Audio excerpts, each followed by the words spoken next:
दोस्तों, मेरा नाम है चिलमिल और आज का हमारा सोशियोलॉजी का टॉपिक है टैलकट पार्सन का pattern variable. This is one of the most demanded video जिसके बारे में काफ़ी टाइम से मुझे सोशल मीडिया पे मैसेजेस आ रही थी। So let's start. आज का हमारा मेंस का सवाल है critical Talcott Parson conception of pattern variables. Talcott Parson ने पैटर्न वेरिएबल्स के बारे में क्या बताया था, आज की वीडियो में हम डिटेल में डिस्कस करेंगे। तो यूपीएससी में आपने देखा होगा कि एक सेक्शन आता है कंप्लीट द पैटर्न्स। जो प्रीलिम्स के पेपर्स होते हैं सेकंड पेपर में एक सेक्शन आता है कंप्लीट द पैटर्न्स। तो ये आप देख रहे हो, ये पिक्चर को कौन सा पैटर्न कंप्लीट करता है इनमें से। सो पैटर्न वेरिएबल्स भी इसी तरह से है। समाज में झुंड होते हैं, मतलब झुंड मतलब लोग जो हैं वो पैटर्न्स बना के रहते हैं और आप एज एन इंडिविजुअल कौन से पैटर्न में फ़िट होगे और कौन सा पैटर्न आप में फ़िट होगा। तो इसी के बारे में है पैटर्न वेरिएबल्स। किन फैक्टर्स को पिलर बना के ये आप इस पैटर्न में फ़िट होते हो, this is all about the pattern variables.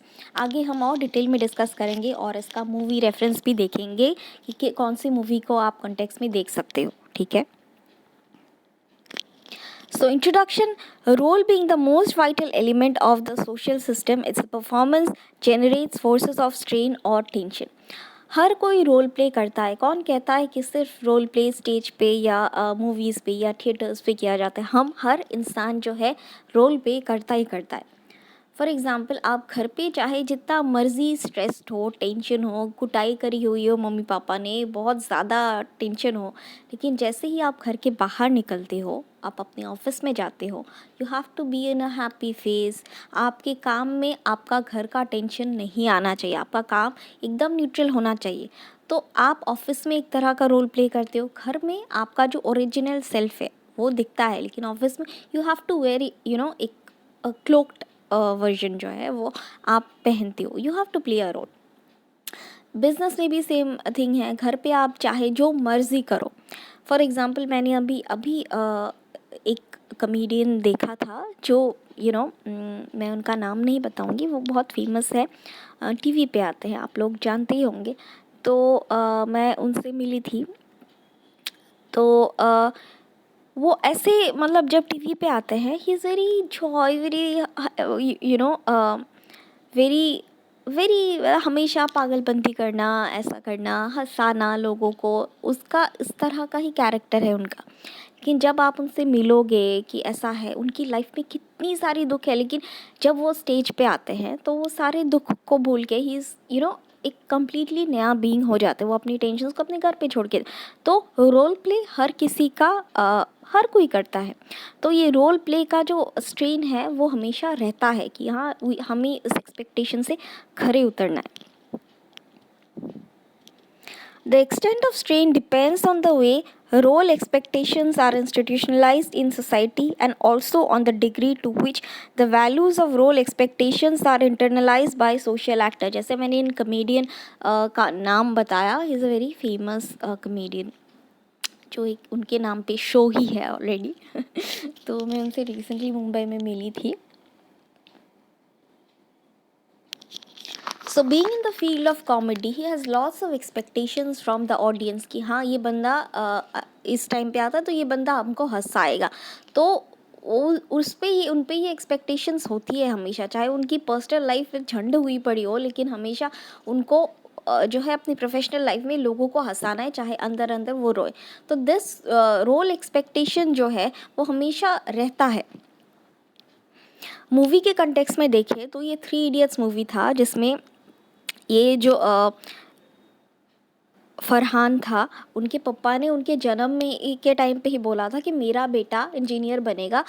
मतलब एक्सपेक्टेशन उसकी बर्थ से ही आ गया था कि भाई मेरा बेटा इंजीनियर बनेगा। तो एक्सपेक्टेशन फेंक के मारा था और इस एक्सपेक्टेशन की वजह से उसे जो है इंजीनियरिंग कॉलेज में डाला गया, जबकि उनका बिल्कुल मन नहीं था इंजीनियर बनने का। तो ये बाद में उन्होंने बोला कि पापा हमसे ना हो पाएगा, उन्होंने आवाज़ उठाई। तो इस तरह से हमेशा एक्सपेक्टेशंस का प्रेशर होता रहता है। Though these dilemmas are often seen dichotomously, they in fact are placed along a continua, but for reasons of simplicity, let us proceed as if these dilemmas were dichotomous in character. ये जो है, ये expectation या role relationship जो है वो हमेशा दो तरफ़ा होती है. फॉर एग्ज़ाम्पल, आपके पापा ने आपको एक्सपेक्टेशंस करा कि भाई तुझे इंजीनियर बनना पड़ेगा. दैट डजंट मीन ना कि आप उस एक्सपेक्टेशंस को हमेशा ही लेके चलो. आप उसको बाउंस बैक भी कर सकते हो कि पप्पा हमसे नहीं हो पाएगा. तो इट इज़ ऑलवेज दो तरफ़ा. यहाँ पे 3 इडियट्स मूवी में जैसे कि फरहान ने बोला था कि पप्पा मैं इंजीनियर नहीं बन पाऊँगा, मेरे से ना हो पाएगा. थोड़ा सा झगड़ा हुआ लेकिन फिर मान गए. तो it was always his choice कि आप उस एक्सपेक्टेशन को लेते हो और उसी एक्सपेक्टेशन को अपना एक्सपेक्टेशन बनाते हो या आप बाउंस बैक करते हो. Parsons model present a very passive image of actors. Parson ने कहा था कि एक्टर्स यानी कि इंसान जो है वो हमेशा ड्रिवन रहते हैं. They are very passive in nature. Passive मतलब वो हमेशा ड्रिवन रहते हैं. They are driven by distractions, they are driven by cultural norms, they are driven by हर तरफ से बेचारे को दबा देते हैं. चाहे वो कल्चरल नॉर्म्स हो, चाहे वो पेरेंट्स के एक्सपेक्टेशंस हो, चाहे वो डिस्ट्रैक्शंस हो लग्जरियस लाइफ की, तो वो हर चीज़ जो है उनको एकदम दबा देते हैं. तो they are always driven by distractions and this kind of things. So they are always in a passive mode. Parson tried to sort out this ambivalence concerning the relationship between action and culture through his famous pattern variables. Pattern variables क्या है? It is the relationship between action and culture. Just a sec, ये pen खराब हो गया. Just a sec. Action and culture का relationship जो है that is pattern variables.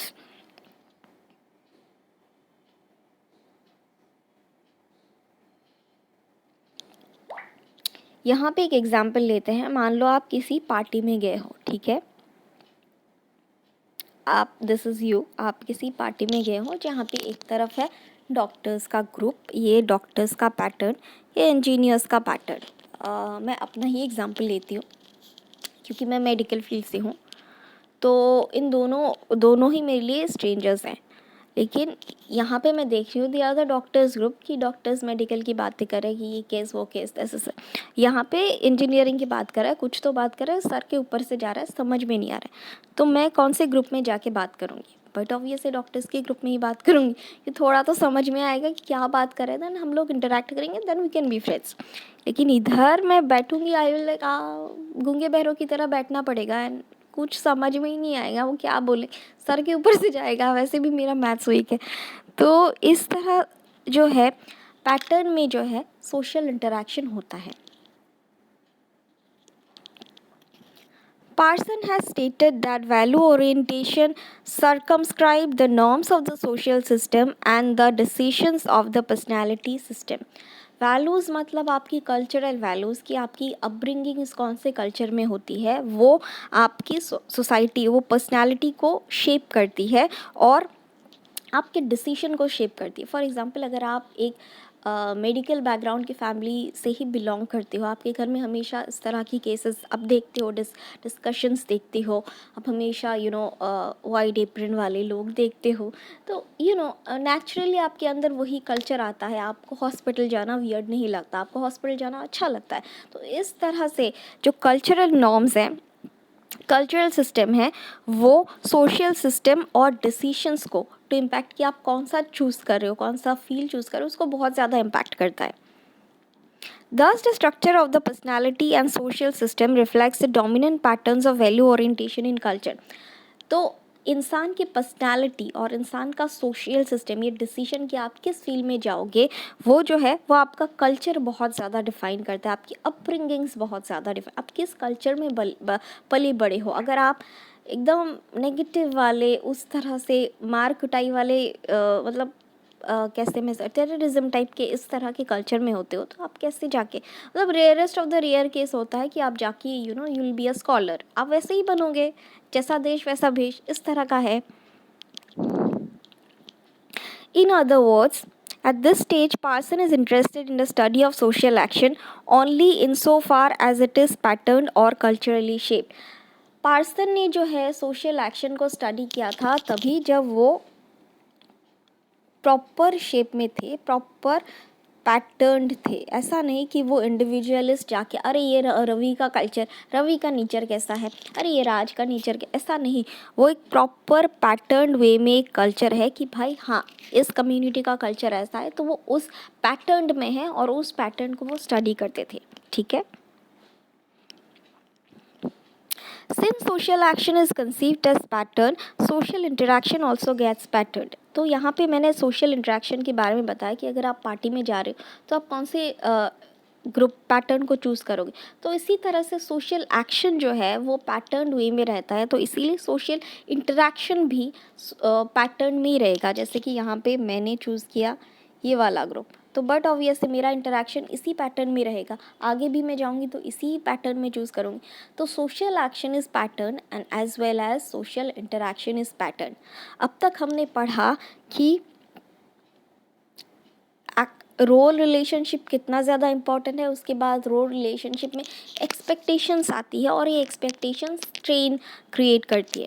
उसके बाद ये जो रोल रिलेशनशिप है इसकी डुअल नेचर की, आपको रोल रिलेशनशिप एक्सपेक्ट किया जाता है और आप उसे बाउंस बैक करते हो या नहीं। उसके बाद पार्सन ने कहा है कि सोशल एक्शन जो होता है वो हमेशा पैटर्न में स्टडी करते हैं वो, और वो इसी वजह से सोशल इंटरेक्शन जो है वो भी पैटर्न में होता है। अब तक ये 3 बेसिक चीज़ें हमने पढ़ी है, या आप इंट्रो या ओवरव्यू में लिख सकते हो।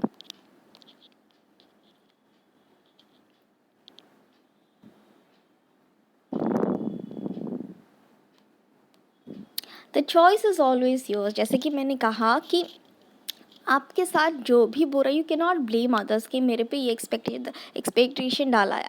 अगर आप चाहो, if you make a choice you can change your reality. Okay, हर चीज़ में, it's not about only about career, it's about everything. If you make a choice you can change your reality.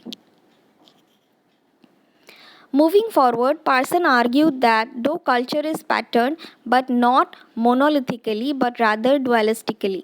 Further, the duality of cultural pattern is manifested at 4 or 5 levels, the number depending on the context.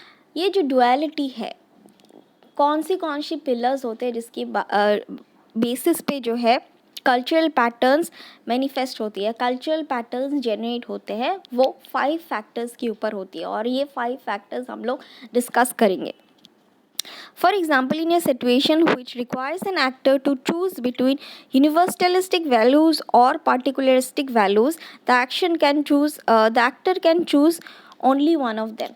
तो यहाँ पे आपके पास हमेशा the choice is always yours. आपको choose करना पड़ेगा, आपको ये चूज़ करना है या वो चूज़ करना है, आपको यूनिवर्सलिस्टिक वैल्यूज़ चूज़ करना है या पर्टिकुलरिस्टिक वैल्यूज़ चूज़ करना है। अब ये क्या है, इसको हम लोग एग्जाम्पल के तौर पे बाद में चूज़ करेंगे, लेकिन यहाँ पे उन्होंने बताया कि सोसाइटी हमेशा पैटर्न होती है, सोसाइटी हमेशा आपको एक्सपेक्टेशंस डालेगी, लेकिन the choice will always be yours.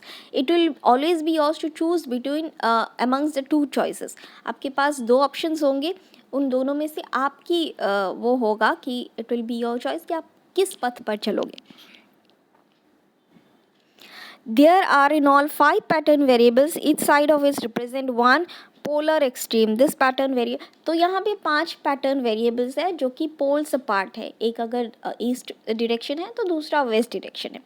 तो यहाँ पे दोनों पोल्स पे है और आप बीच में हो, आपको चूज़ करना है कौन सा पोल्स चूज़ करोगे। ठीक है। So the 5 pattern variables are effectivity versus effective neutrality, diffuseness versus specificity, particularism versus universalism, ascription versus achievement, collective orientation versus self-orientation. So the first one is effectivity versus effective neutrality. तो यहाँ पे effective neutrality को सबसे पहले देखते हैं कि यहाँ पे ये जो मुन्ना भाई एमबीबीएस में ये डॉक्टर अस्थाना ने एक डायलॉग बोला था कि आप डॉक्टर क्यों बनना चाहते हो। तो उन्होंने ये बोला था कि ये this is my hand, it has been rock steady for several years, लेकिन अगर मैं अपनी बेटी का सर्जरी करूँ तो ये हाथ काँपेंगे, it will not be as steady as that. तो यहाँ पे जो डॉक्टर्स का प्रोफेशन होता है स्पेसिफिकली, अगर आप अपने घर वालों का सर्जरी करोगे तो बट ऑब्वियसली आप उनको काटते दर्द में कैसे देख सकते हो। लेकिन जब आप इफ़ेक्टिव न्यूट्रलिटी मतलब आप अगर अपने काम में हो तो आपको अपनी इमोशंस को, अपनी अफेक्शंस को साइड में रखना होगा और वो काम निभाना होगा। डॉक्टर्स का, जेल, पुलिस का, अगर आपका बेटा या बेटी ने किसी जुर्म किया है तो अरे मेरे बेटे को मैं जेल में कैसे डालूँ, तो this is not effective neutrality. अगर जुर्म किया है तो you have to get punished, okay. तो इफेक्टिव न्यूट्रलिटी में I hope this you get the example. Doctor Asthana ने ऐसे जैसे बोला था कि एक स्टूडेंट को पूछा था कि आप डॉक्टर क्यों बनना चाहते हो, तो स्टूडेंट ने बोला था क्योंकि मैं पेशेंट का दर्द महसूस करना चाहती हूँ। तो इन्होंने कहा कि मैंने अपनी 20 या 25 साल के करियर में किसी का दर्द महसूस नहीं किया है। This is a classic example of effective neutrality. I don't think मुझे इससे ज़्यादा कुछ एक्सप्लेन करने की ज़रूरत है इसके बारे में।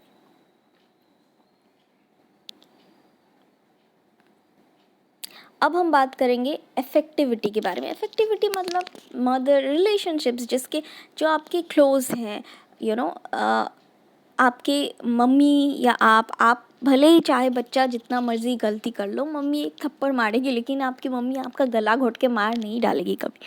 जितना मर्जी करो आप, कुछ भी मतलब आपका बुरा नहीं चाहेंगे। तो दिस इज़ इफ़ेक्टिविटी।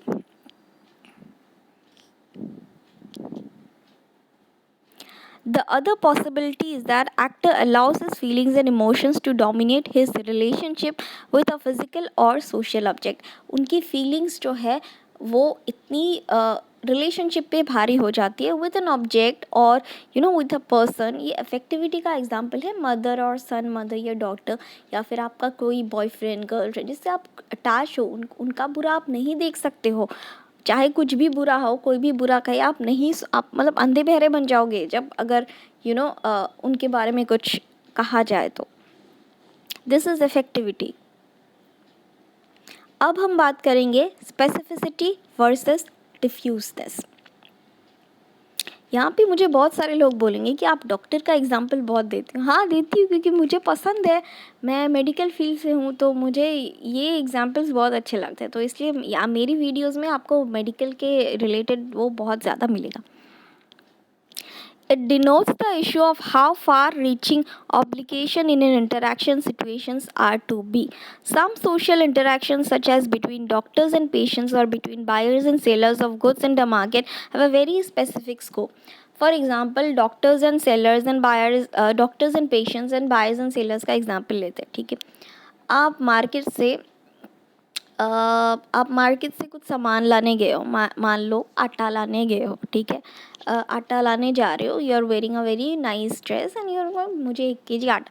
तो दुकान वाला आपको जज नहीं करेगा कि भाई कि तुम इतनी अच्छी ड्रेस पहन के आटा क्यों ला रहे हो, या फिर व्हाट आर यू, तो उसका फाइनेंशियल बैकग्राउंड कैसा होगा, तुम आटा अपने आप से क्यों ला रहे हो, आटे से क्या करोगे, उसको कोई मतलब ही नहीं है।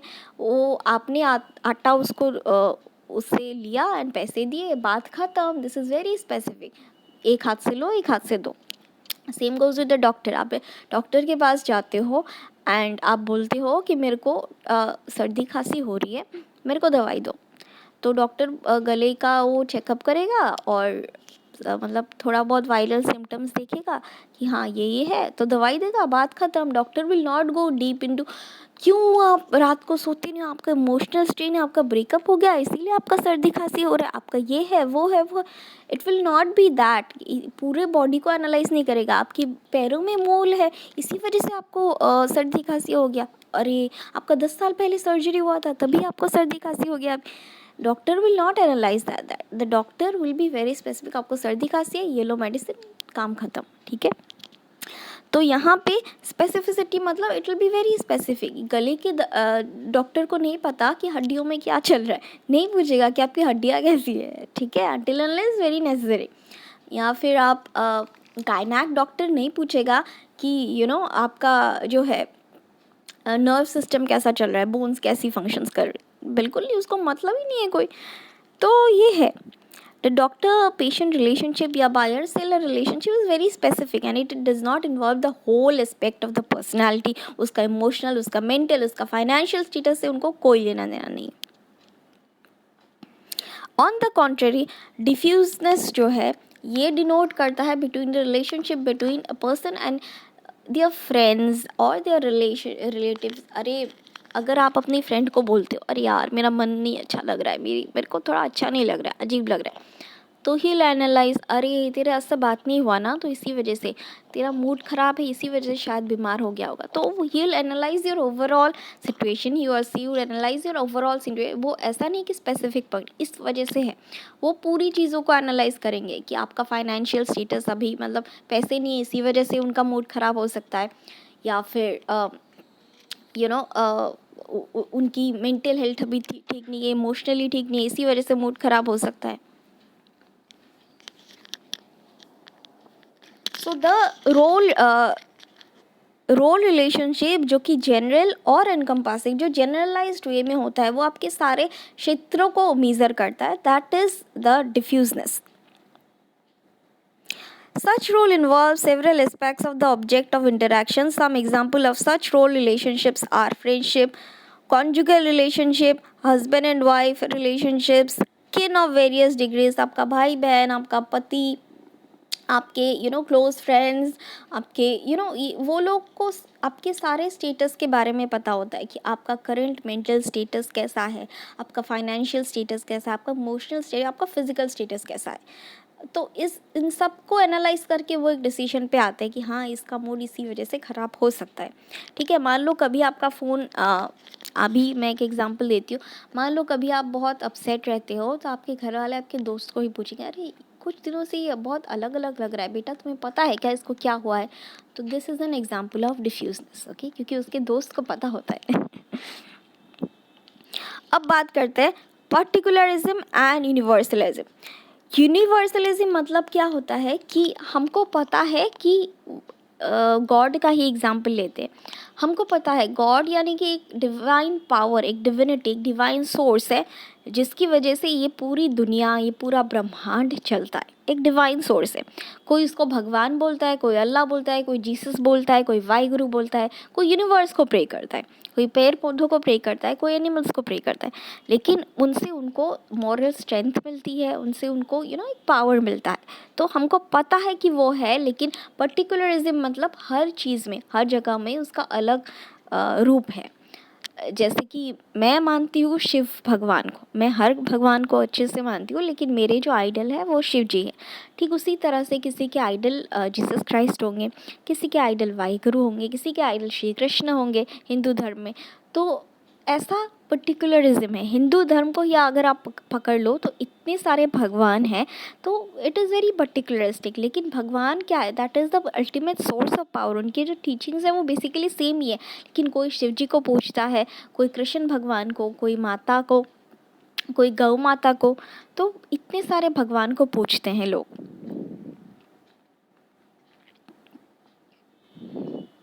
यहाँ पे हम लोग रोल रिलेशनशिप का एक एग्जाम्पल देते हैं. A very good example of roles adhering to universalistic standards of human behavior are role performance which go strictly by legal norms and legal sanctions. इसको एक एग्जाम्पल की तरह समझते हैं. ठीक, मान लो ये पुलिस वाली दीदी, ठीक है, इनका एक बेटा है जो कि लगता नहीं है बेटा है, she is very young, I am just giving an example. तो जो कि बहुत ही ज़्यादा ख़राब है, मतलब वैसा बहुत ज़्यादा ये क्रिमिनल माइंडेड है. तो बहुत सारे चार्जेस उस पर लगी हुई है. तो